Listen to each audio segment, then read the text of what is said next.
پیارے بچوں، آپ سب کو آوے ماریا کیتھلک ٹی وی کے پروگرام میری پیاری بائبل میں خوش آمدید۔ پیارے بچوں، آج کے اس پروگرام میں جو کہانی میں آپ کو سناؤں گی اس کی بائبل مقدس میں الگ پہچان اور شناخت ہے، اور یہ بہت ہی دلچسپ واقعہ ہے کہ ابتدا میں جس کائنات کو خدا نے بڑی محبت، لگن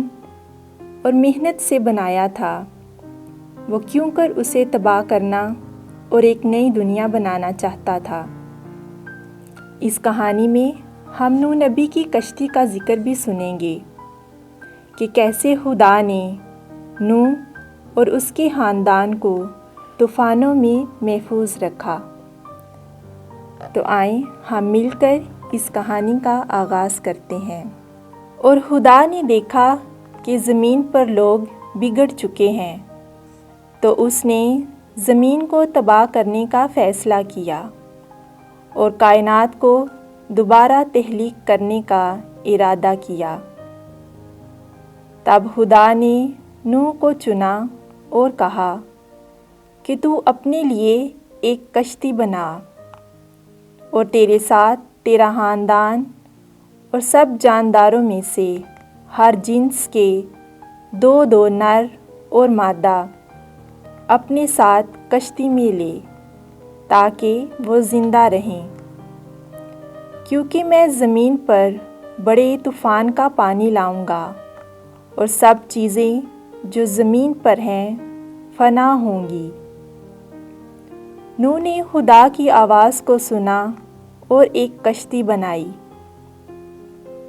اور اس میں اپنی بیوی، بیٹے اور بیٹوں کی بیویاں اور باقی تمام جانداروں میں سے ہر جنس کے 2 نر اور مادہ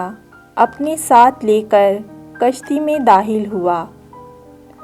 اور نوح نے جو کچھ خداوند نے فرمایا تھا پورا کر دیا۔ تب طوفان کا پانی زمین پر آیا، اور 40 دن اور 40 رات تک زمین پر بارش ہوتی رہی، اور خدا نے صرف نوح کی کشتی کو محفوظ رکھا،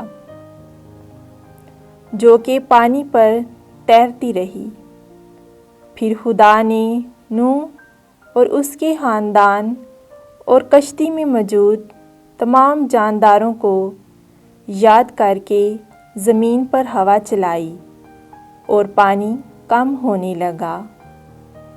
اور جب زمین پر پانی سوکھ گیا تو خدا نے نوح کو اس کے خاندان اور تمام جانداروں سمیت کشتی سے باہر نکل آنے کو کہا۔ تب نوح اور اس کی بیوی، بیٹے اور ان کی بیویاں خوشی سے کشتی سے باہر نکل آئے، کیونکہ خدا نے ان کو پانی سے بچا لیا۔ پیارے بچوں، اس کہانی میں ہم نے دیکھا کہ جب ہم خدا پر بھروسہ رکھتے ہیں تو نوح نبی کی طرح خدا ہمیں بھی مشکلوں اور پریشانیوں میں محفوظ رکھتا ہے اور ہماری حفاظت کرتا ہے۔ ہمیں چاہیے کہ ہم ہمیشہ خدا پر کامل بھروسہ اور اعتماد رکھیں، اور خدا کے ساتھ اپنا رشتہ نوح نبی کی طرح مضبوط اور گہرا بنائیں۔